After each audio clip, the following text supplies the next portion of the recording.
Good morning students. हम लोग पिछले वीडियो में पढ़े थे कार्ल मार्क्स की जीवनी के बारे में। आज पढ़ेंगे रूस की क्रांति।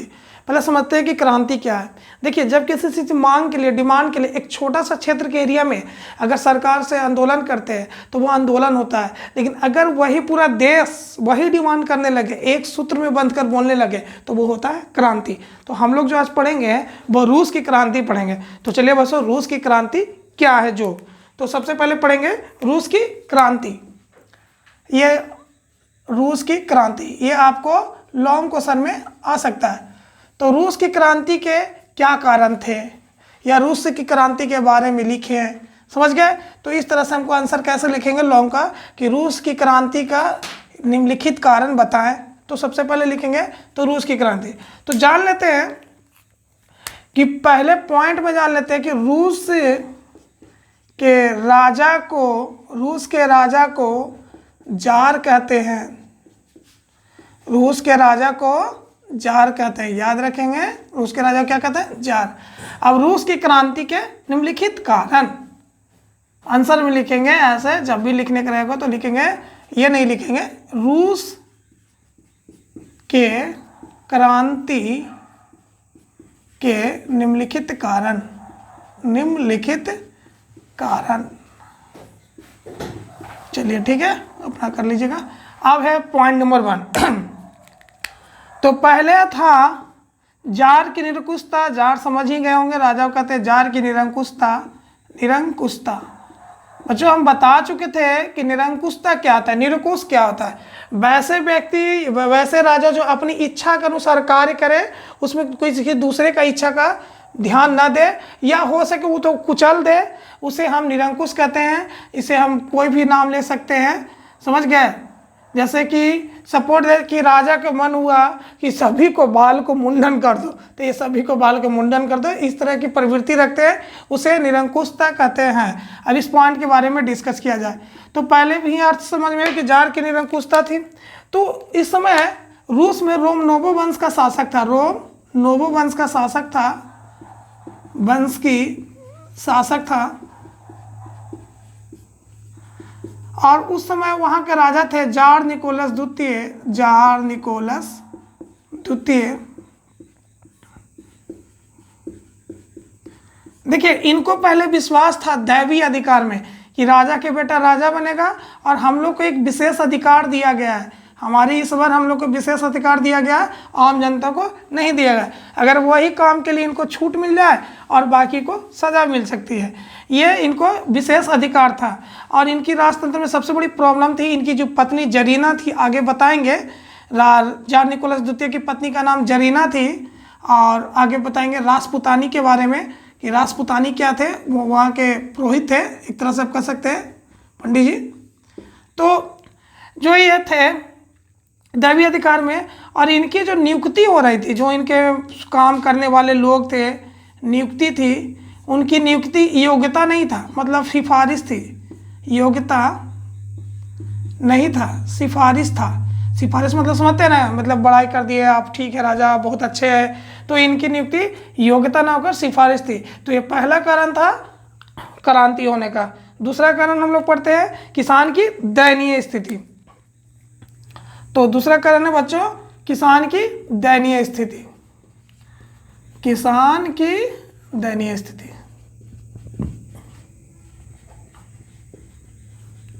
तो देखिए, किसान की भी दयनीय स्थिति थी, बहुत इनकी स्थिति खराब रहती थी। लेकिन उस समय 1861 में अलेक्जेंडर द्वितीय ने, 1861 ईस्वी में अलेक्जेंडर द्वितीय ने कृषि दास प्रथा को समाप्त किया था। याद रखिएगा, कृषि दास प्रथा को समाप्त किया था। देखिए, कोई कोई कानून क्या होता है, समाप्त हो जाता है लेकिन लागू नहीं होता।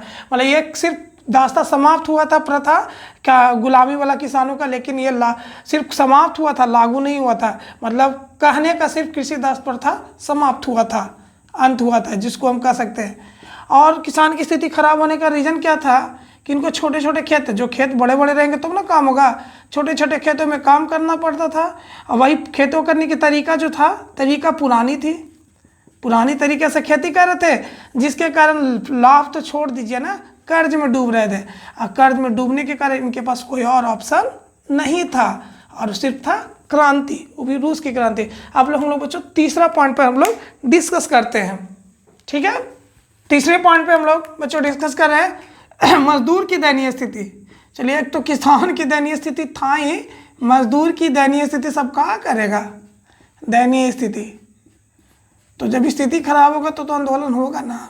अब मजदूर की दयनीय स्थिति, तो मजदूर की दयनीय स्थिति क्या थी कि इनसे काम तो बहुत लिया जाता था, लेकिन बदले में वेतन बहुत कम मिलता था। एक तो वेतन कम और काम ज़्यादा, और इनकी कोई छूट उट से उनको कोई इनका वैल्यू नहीं था, कोई छूट उट नहीं मिलता था हर चीज़ में, बस सिर्फ काम। मतलब कार्ल मार्क्स के जो याद था कि मजदूर को सिवा बेड़ियाँ खोने के अलावा कुछ नहीं है। मजदूर को सिवा बेड़ियाँ खोने के अलावा कुछ नहीं है। किसने बोला था, कार्ल मार्क्स। खोने के अलावा कुछ नहीं है, किसने बोला था बच्चों, कार्ल मार्क्स। अब हम लोग तीसरी पॉइंट को डिस्कस करते हैं, तीसरी हो चुकी, सॉरी, चौथी पॉइंट वो था औद्योगिक क्रांति। औद्योगिक क्रांति,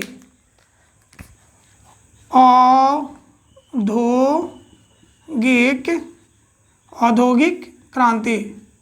तो देखिए, हम तो बताए थे कि औद्योगिक क्रांति सर्वप्रथम इंग्लैंड में हुआ था।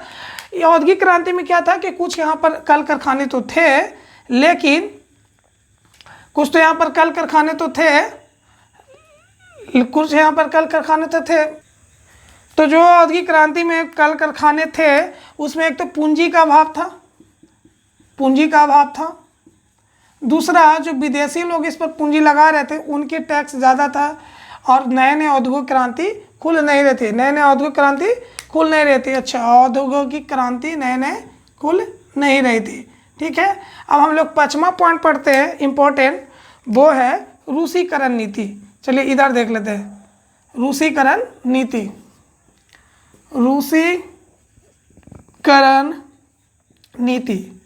तो देखिए बच्चों, रूसीकरण नीति क्या है, सबसे पहले समझो कि है क्या रूसीकरण नीति। तो वो देखो, तो रूसीकरण नीति है क्या।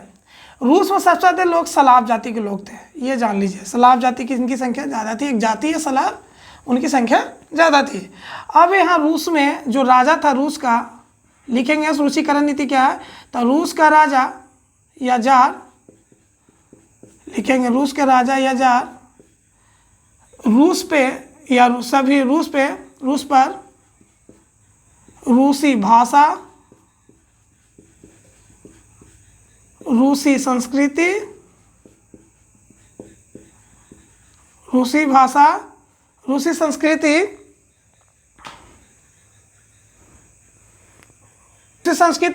और रूसी शिक्षा। मतलब एक तो भाषा भी रूसी, संस्कृति भी रूसी, और रूसी शिक्षा पर जोर दिया कि भाई जो रहते हैं रूस में उसको ये अपनाना पड़ेगा।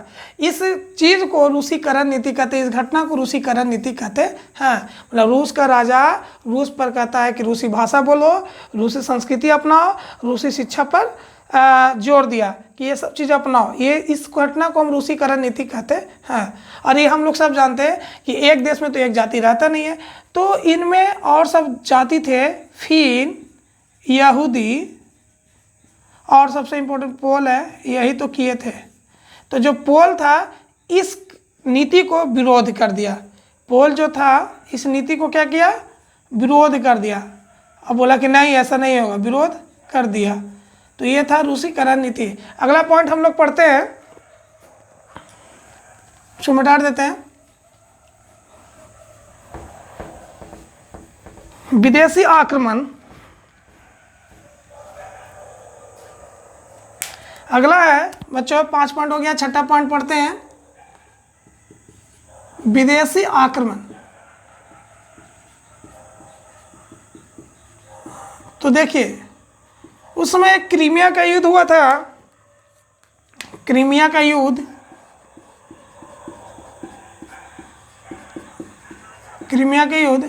1904-05 ईस्वी में। और जानते हैं इतना बड़ा रूस क्षेत्रफल की दृष्टि से सबसे बड़ा देश होता है रूस है, जो एक छोटा सा देश जापान से हार गया।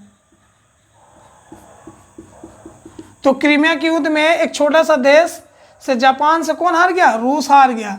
जैसे ही रूस हार गया तो यहाँ के जनता ने क्या किया?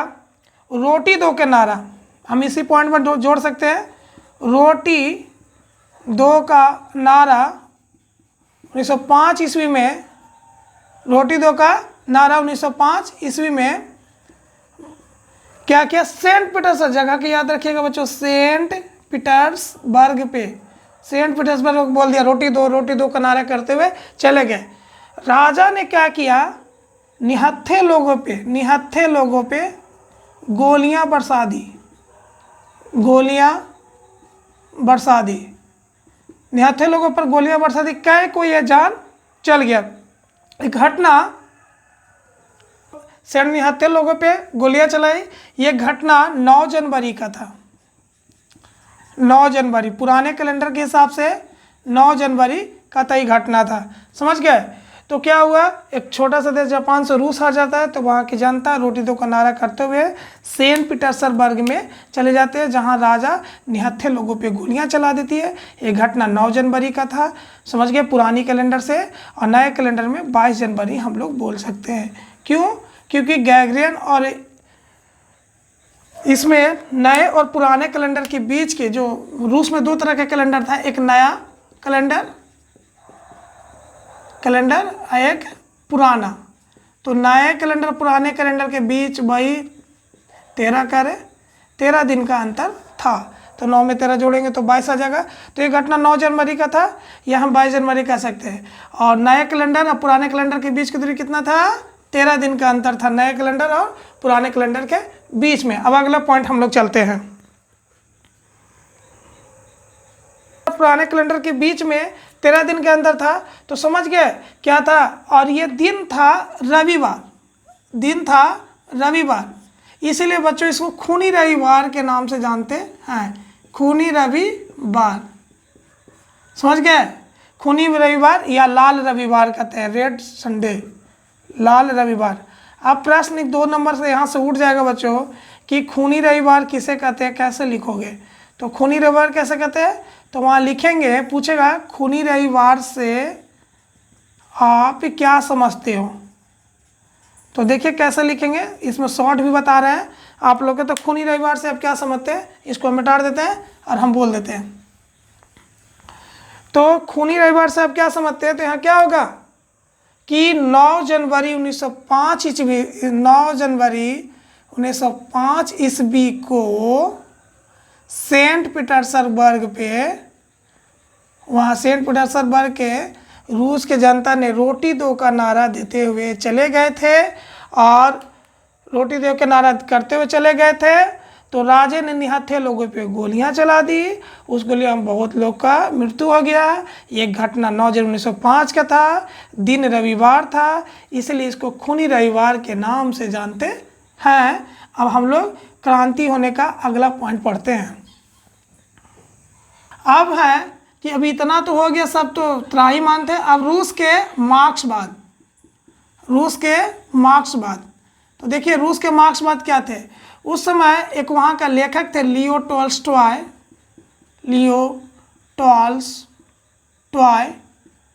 इन्होंने एक पुस्तक लिखा था, शायद हिंदी लिखने में दिक्कत हो गया होगा, तो पुस्तक लिखा था वार एंड पीस, कहानी का नाम से युद्ध और शांति, वार एंड पीस।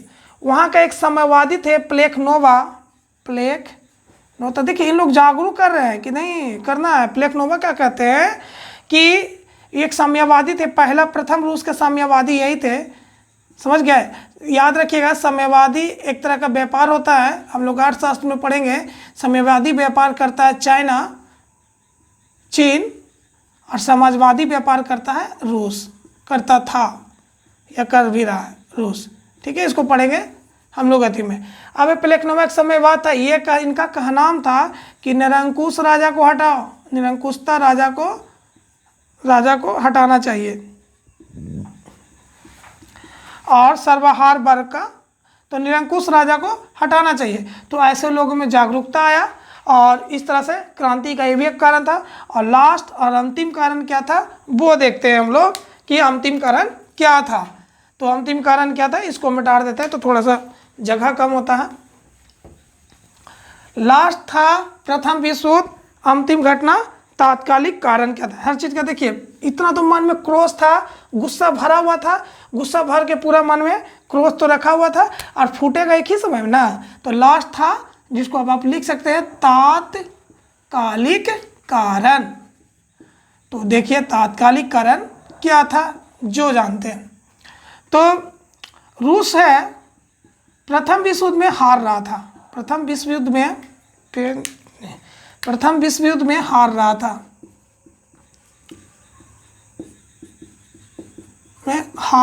रहा था, ऐसा तो रूस प्रथम विश्व से एक प्रश्न आएगा बच्चों कि प्रथम विश्व रूस का बटा, तो 1917 ईस्वी में बोल दीजिएगा। प्रथम विश्व रूस का बटा तो 1917 ईस्वी में, प्रथम विश्व से रूस का बटा 1917 ईस्वी में।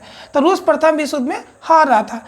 क्यों हार रहा था? क्योंकि इनको सेना को न लड़ने के लिए हथियार बढ़िया से था, ना भोजन था। देखिए सेना तो ये चीज़ में लड़ता है, अब भोजन रहेगा खाएगा तभी नहीं लड़ेगा, हथियार रहेगा तभी नहीं लड़ेगा। ना इनको अच्छा से हथियार मिला था, ना भोजन मिला था। ऐसा क्यों? और युद्ध के बीच में राजा अपने हाथों में ले लिया था। और राजा कौन थे? जार निकोलस द्वितीय। जार निकोलस द्वितीय युद्ध को अपने हाथ में ले लेते। जानते हैं क्यों ले लेते हैं? ये सोचे थे कि युद्ध ले लेंगे तो जनता भूल जाएगा सब बात को, और युद्ध में लगा रहेंगे तो जनता सबका ध्यान युद्ध पर आ जाएगा। लेकिन युद्ध में भी तो हार रहे थे। इनकी पोल कब खुला? उससे पहले जान लेते कि इनकी पत्नी जरीना थी, बहुत ज़्यादा खर्चीला थी। मेरी अंत्योदय के नाम फ्रांस क्रांति में सुने होंगे, उसी तरह से ये जरीना थी। मेरी अंत्योदय का नाम सुने होंगे, लुई सोलहमा की पत्नी थी, लुई सोलहमा की पत्नी थी मेरी अंत्योदय।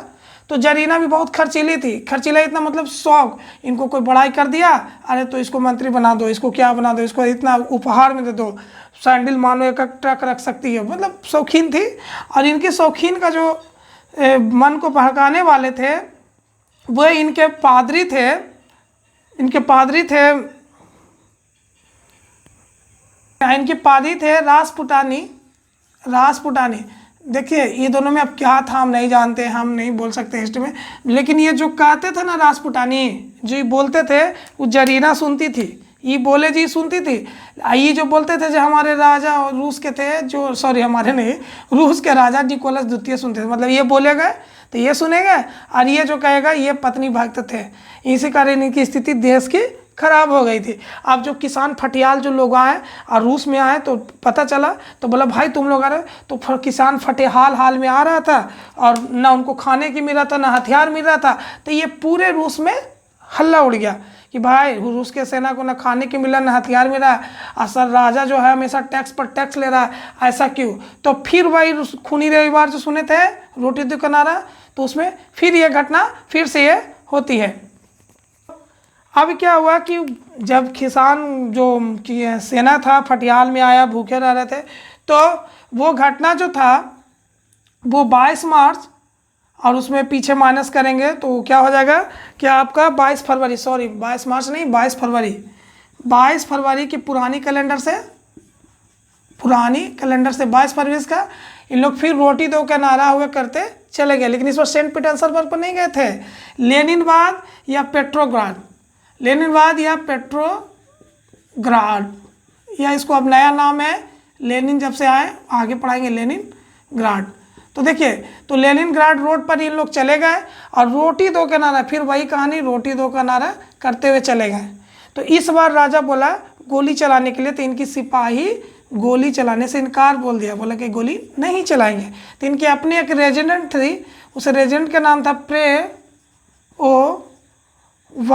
शिशिका ऐसे करके नाम था, से शिशिका एक रेजिमेंट था। इनको बोला गोली चलाने के लिए, तो राजा की बात नहीं माना, ये भी गोली चलाने से इनकार कर दिया, बोला गोली नहीं चलाएंगे।